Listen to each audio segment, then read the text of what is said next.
The Walt Disney Company has done grave damage to itself over the past 2 years by entering into politics. We've said it, they know it. Now we know they know it, and we'll show it to you. Folks, they are reaching out to moderates and Republicans, and the results just might surprise you.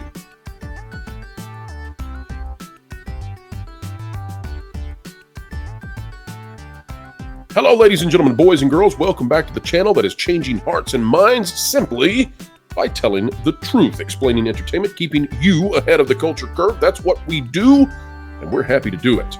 This is out of the Tampa Bay Times. Folks, as we dive in, click the like button. We're going to tell you exactly what Disney is quietly, secretly up to down in the Sunshine State. Disney's pause on Florida political donations may be over. The company paused political contributions in the state following a public dispute with Governor Ron DeSantis over the Parental Rights and Education Act, also propagandized as the Don't Say Gay law. And folks, the other propaganda term that you never hear in news is the Stop Brooming or No Brooming Act. This is an article by Stephen Lemongello, and it's originally out of the Orlando Sentinel. Disney's Princess Tiana appears on the invitations to Democratic State Senator Geraldine Thompson's fundraiser next month, and with that image comes the return of a major player in Florida politics. The Walt Disney Company provided theme park tickets, Thompson said, in what's known as an in-kind contribution. It could be the first contribution to a Florida politician in more than 2 years from the entertainment giant, once one of the biggest donors to Democrats and Republicans alike. And folks, that's something that many people don't know, is that Disney is in the business of influence, especially when it comes to places like California and Florida, where their theme parks, their massive CapEx investments are located. And why would Disney want to be influencing the Sunshine State? Well, consider that the Walt Disney World Resort contributes 30% of all of the profits the company receives. 30%, 1/3 essentially of all profits that Disney has. 1/3 of all the sustainability that comes from this company arrives from Walt Disney World. It is no small deal. And so they need to have influence. Now, they've just recently lost terribly to Ron DeSantis and to the Republicans down there because they entered into politics, and a company should not enter into politics, especially when they are not on the same side as the majority. Why should a company not enter into politics generally? Well, the same reason that Lowe's or Home Depot or Ace Hardware should not be proselytizing you on politics when you come through the door. They'll lose half their employees. They'll lose half their guests. They'll lose half their customers. They'll lose half their economy. Disney would like to stop that. In March 2022, Disney suspended all political contributions in Florida in the wake of the controversy surrounding that piece of legislation, which Disney largely made that into the controversy, and that was how they ousted Bob Chapek. Then CEO Bob Chapek stated his opposition to the bill after criticism from some fans, and, he also received criticism from the other side, but he was largely being thrust into the position of having to make a statement after Bob Iger sent out a tweet. Left out of this article, can you believe it, folks? Before the pause, Disney had given about $55 million to Republicans, Democrats, and political committees in the state over the previous 28 years, including about $5 million in 2020 and more than $2 million in just the first 2 months of 2022, state records show. Folks, what do we have right now? Well, we've got an election year. So do you think Disney wants to be out of the influence while Universal Studios is cleaning their clocks? No, they want in on this. They want in on the influence. When do you influence? You influence in 2024. Friends of Ron DeSantis, a political committee associated with the governor, got more than $100,000 in 2019 from Disney. Let's go down here, and then I want to pull up what the effect of this is, of Disney getting back into this. And they'll be benefiting Democrats and Republicans. But folks, you can just about be guaranteed that Disney will benefit Democrats far, far, far more. Now, they may give equally, but the likelihood that they will give with the same efficacy, totally different. And to explain that, they may put the same dollar amounts behind the different political parties, but they're unlikely to put their dollar amounts behind the same, what should we say here, spheres of power. So they might donate, $100,000. Let's just use imaginary numbers. They might donate $100,000 to a Democrat who really needs the $100,000 to win and have influence in Orlando, and they might give $100,000 to an incumbent Republican who has no chance of losing. Do you see how that works? Do you see how giving those amounts on paper looks the same, but in efficacy is totally different, that's what's probably going to happen. Now, why? Well, because generally Democrats are far more friendly with Disney and with Walt Disney World right now for reasons that, if you've watched this channel, are obvious to you. And also, it would be quite a nightmare for Disney should the incumbent executive branch change. How's that? Did I play well with that, folks? I don't want to enter into politics, and I'm not trying to take a side. I'm just trying to tell you that Disney has a vested stake in things remaining as they are. They don't want to be investigated. For a company the size of Disney to say that they're going to take a break and not donate, that you could understand, said Aubrey Jewett, a professor of political science at the University of Central Florida. But to permanently stay out of the influence business, that would have been pretty hard to believe. Now, this article goes on to list more Democrats who are receiving money from Disney, does not release any information about Republicans. But again, folks, they're going to give equally, yet unequally. You get it. All right, let's take a look at the actual results of this, folks. Again, you're probably unlikely to hear this many other places, but this is out of Axios. And we've been watching Axios because last year they came out with a startling discovery that Disney had decimated their favorability with Republicans and the sensible center.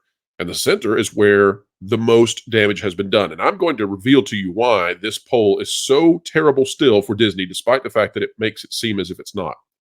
This is by Eleanor Hawkins and Sarah Fisher. Disney's reputation is on the mend with Republicans after Florida feud. This came out yesterday. Disney's Harris 100 reputation score among Democrats and Republicans. Take a look at this chart. You'll see where we came in last year reporting on this in 2023. Take a look, folks, at what was happening with the Republicans who had absolutely turned against the Walt Disney Company. And no shock if you've been watching this channel, we've been talking about that mightily, dropping down to almost 60%. And that means that 40% of Republican households likely were turning off Disney Plus. But, folks, let me tell you, Democrats and Republicans make up about 1/3 or slightly less on the opposite ends of the political spectrum. But there in that vast swath of the middle, that's the gray line. And what do we see when we look at the gray line? Well, we see that Disney is currently not actually rebounding to the level you would want to see. Now, why do I say that? Well, folks, ignore the blue and the red for a moment and just look at the gray. And when you just look at the gray, you see that Disney in 2023 was sitting at like 72%. Today, they're sitting at 73%. So although Republicans seem to be coming back to Disney, what we're not seeing here is that the independents most certainly are not. And so, folks, while I'm all on board with talking about the recovery in Republicans, although who knows if that's actually accurate, probably it is, simply because most people don't have the bandwidth to stick with this kind of a topic for a very long time. They forget and they forgive, and they have the grace to do so. And when you're dealing with other people, that's a great thing. When you're dealing with corporations, not sure about that. But I think the bigger headline here is, look, folks, the damage to Disney is entrenched. It isn't changing. It's maybe a 1%, maybe 2% at best shift northward for the Walt Disney Company in overall favorability. Look at the gray. And that's what's sort of hidden in this by Axios, whether they're meaning to do so or not. Look at that. If the Democrats on the blue line increase by about 1% and the Republicans increase dramatically, but the gray line only barely budges, that means that the independents are hidden in there. And the independents, the mainstream media, the mainstream middle, the sensible center, that vast majority apparently is not moving, because if just the blue and the red are true, then the gray would lift up dramatically more. That it's not shows there's a huge swath of people who are not changing whatsoever. A 1% to 2% increase in your popularity if you're a children's entertainment company, if you are promulgating and disseminating children's content to families, if you're sitting at around a 72% approval, that's horrific. You need 90 plus. And you need 90 plus because even fast food restaurants probably are aiming for 90 plus. You don't give out hamburgers. You give out morals. You give out ethics to kids. You need 90 plus. Here's what the article discussing this chart says. The Walt Disney Company's reputation is bouncing back after losing favor with Republicans in 2022 when the company criticized Florida's You Get It legislation, according to the latest Axios Harris Poll 100. Unlike Target and Anheuser-Busch, which also found themselves embroiled in modern culture wars, Disney's overall reputation score saw an uptick in the last year. The Axios Harris poll ranks a set of 100 companies annually based on their overall reputation quotient score, a figure that encompasses how respondents perceive a brand across several attributes such as trust, values, citizenship, products and services, and ethics. Disney's overall reputation score rose steadily between 2008 and 2013 and remained relatively steady between 13 and 17, but began to dip during the prior administration. During the prior administration, Disney's overall reputation score fell slightly from 82 to 77. But in 2020, it dropped off dramatically. Disney's overall reputation score fell to 70% in 2023. In 2024, the reputation score bounced back up to 71.8. Folks, that is a 1% gain in 2 years. Now, they're talking about the Republican jump from 61 to 67. But again, folks, what must be hidden in there in order for this to remain at a 1% jump is that apparently independents are not moving. They simply can't be. So, I guess the final point is worth saying here. Disney stock did take a hit during the political battle with DeSantis. Yes, it decreased by half. It's still decreased by half. It tickled 200. It's currently battling to stay above 100. But that has been attributed to other factors, such as the writers and actors strike, pressure to make its streaming service profitable, and the decline of the linear TV ad market. Well, sure, it's being attributed to those things. Because saying that we screwed over shareholders by taking political stances that drove away the middle and the right, and our political squabbles, our ideologies were more important than half of your investments in our company, well, that's not a very well-received argument, is it? So it's no shock that, of course, that's what's being attributed rather than what we all know. Disney decimated its brand. It decimated its brand to bring back Bob Iger. It decimated its brand to stay in tight with certain political factors and factions. That's what Disney did. The cost we all see, we all know, no one's confused about this. And folks, perhaps this is why we'll see a return from someone like Nelson Peltz later this year and next year. Perhaps Elon Musk, because clearly there's huge vulnerability in a company that is doing everything it can to make inroads now. Well, at least they're starting to, and still has only ticked up their brand favorability 1%. They need to be at 90. They're at 71. That's a 19% underwater gulf that they've got to swim. And I don't see any indication that they can do it. Folks, that's the video for this afternoon. We hope you enjoyed it. If you did, and if you found this informative, consider clicking the like button, share, subscribe, click it, stick it to the algorithms. It is the notification bell, and drop a comment down below. Let us know your thoughts, because your thoughts truly do matter. You help us determine where that line is for us on our favorability, and we, unlike Disney, aim for 100. Folks, we've got more content on the way 3 times every single day, and a huge announcement coming your way in the month of June. Get ready, folks. The pro team is getting ready to join in to creating great content, not simply analyzing and criticizing and critiquing, but rather it's time to move from bloviating to moviating the industry in the right direction. We begin next month. We'll share more very soon. Folks, wherever you are and whatever you're doing, keep learning, keep growing, and as always, keep having fun.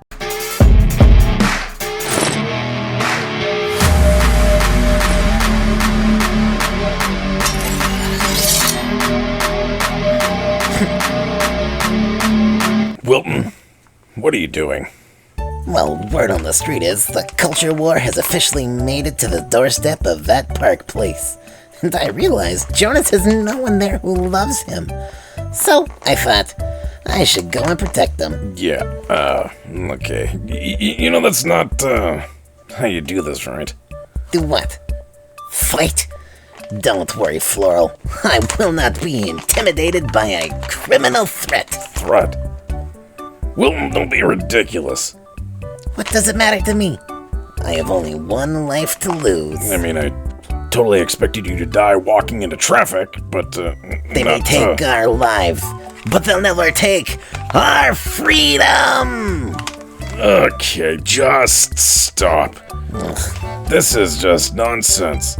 You already have one of the easiest and most effective tools and weapons at your fingertips. My axe? No. The truth. Stay smart and ready to tell and share the truth by keeping up to date with WDW Pro, That Park Place, as well as Valiant Renegade. Don't And Jonath? I mean, he does things with Vash, and that's not very reassuring. That's like putting two helpless chipmunks into a piranha pond. That's neither true nor accurate. Unlike the team from That Park Place. Sue me.